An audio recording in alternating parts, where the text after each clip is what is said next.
তো নমস্কার বন্ধুরা। তো অনেক দিন পরে আমরা প্ল্যান করেছিলাম যে আমরা ঘুরতে আসবো দার্জিলিং। তো আমি আমার বন্ধু মিলে একটা প্ল্যান করলাম, চলো এবার দার্জিলিং ঘোরা যাক। তো দুজনের বাইক থেকে খুবই সকালে পাঁচটা পাঁচটার সময় বের হওয়ার প্ল্যান ছিল, বাট উঠতে উঠতে আমাদের 7:30 বেজে গেলো। বাস বের হলাম বাড়ির থেকে। এবার বের হওয়ার পরে আমরা ফার্স্ট ভিজিট করলাম রোহিণীর থেকে ট্যুর নিয়ে নিলাম। রোহিণী থেকে আমরা এলাম সোনাদা থেকে এসে দেখতে পাই যে ভিউটা আছে, খুব ভালো ভিউ আছে, খুবই ভালো লাগলো। ওই দেখো পাশে কাকিমা যোগা করছে, মজা লেগে গেছে। তারপরে আর কি বাস সেলফি নিচ্ছিলাম, বললাম ভাই একটু দূর করে দে। ও তো নিজে ছবি তুলে যে ব্যস্ত ছিল, আর কি বলবো। বাস আমি নিজে সেলফি নিয়ে স্টার্ট শুরু করলাম ব্লগ বানানো। বাস ইচ্ছা করলো। তারপর আর কি ওখান থেকে যাওয়ার পরে এবার আমরা বেরোবো। যাওয়ার পরে ভাবলাম কিছু খেয়ে নিই, তো নিলাম থুপ্পার চাই। নেওয়ার পরে ভাবলাম বাহ, যা টেস্টি ছিল, খুবই ঝাল ছিল, বাট খুবই ভালো লাগলো। খাওয়ার পরে বললাম না ভাই এবার বেরোতে হবে, চল এবার না তো আবার রিটার্ন কী করে করবো, ডিলে হয়ে গেল। বাস এখান থেকে খাওয়ার পরে আমরা বেরিয়ে গেলাম দুজন।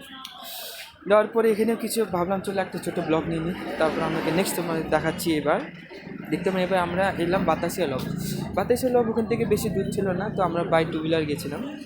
তো ঠান্ডা তো খুবই লাগছিলো, ভাবছিলাম যে ঠান্ডা হবে না, বাট রৌদ্র আসছে বাট এলো। তারপরে পার্কের মধ্যে আসলাম দুজন মিলে। চার্জ তো বেড়ে দিয়েছে, আগে ছিল 20 টাকা, বাট এবার এগুলো 50 টাকা করে, বাট নো ইস্যু, ঘোরার সময় তো সবই চলে। তো তারপরে চললাম দুজনে মিলে, এবার এলাম ঘুরতে। ঘোরার পরে পার্কে দেখতে পাই এখানে প্রচুর ভিড় ছিল। তো এবারে ভাবলাম চলো, সেই টাইমে দেখলাম একটা ট্রেনে চলে আসছে। তো বললাম চল ভাই নেওয়া যাক একটা ট্রেনের মধ্যে একটা ভিডিও বানানো যাক।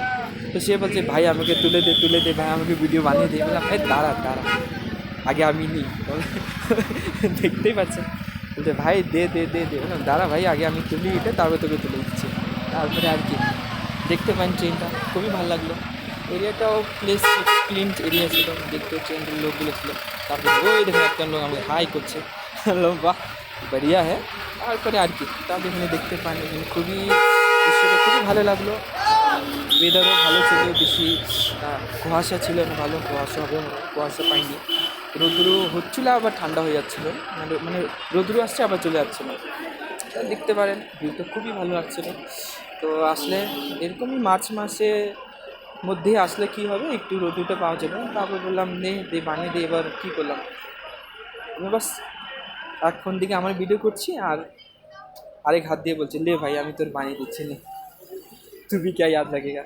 বাস নিয়ে দিলাম। বলছে না শুধু আমাকে করে দিবি ভালো হতো। ঠিক আছে চলবে, অসুবিধা নেই। তা বললাম ভাই একটা স্লো মোশন বানিয়ে দে। বানাবো, বাস কিছু পিক তুললাম, সেলফি ইচ্ছা করলে নিতে, বাস সেলফিগুলো নিয়ে নিলাম। একদম টুপি পরে, ঠান্ডা তো হেভি ছিল। কিছু তোর সঙ্গে কিছু নিলাম, কিছু আমি সিঙ্গেল তুললাম। ডিএসএলআর থাকলে খুবই ভালো লাগতো, বাট মোবাইল ইজ বেটার। তো একটু দেখতে পান ছবিগুলো, ভালো লাগলো। বাট আমাকে সে বকা দিচ্ছিলো ভাই তুই ছবি তুলতে পারিস না। বললাম হ্যাঁ রে ভাই পারে, তুই আমারটা তুলে দে না, নেক্সট টাইম তোকে ভালো করে তুলে দেবো। বাস কিছু পিক ক্লিক করলাম, করার পরে বাস এবার বন্ধু রুমে আসলাম। রুমে আসার পরে ফ্রেশ হয়ে গেলাম। ভাবলাম না এবার তো ফ্রেশ হয়নি, এবার যাবো নেক্সট উইক লামাতা যাবো। তো এবার ওখান থেকে রুমে ফ্রেশ হয়ে একটা ছোট্ট ব্লগ বানালাম, ভাবলাম না এবার বের হওয়ার পর এবার রুম থেকে ফ্রেশ হওয়ার পরে একটু রুমগুলো আপনাকে দেখে দিলাম। এবার আমরা যাবো লামটা ট্রিপ। বাই বাই, টাটা, চলো।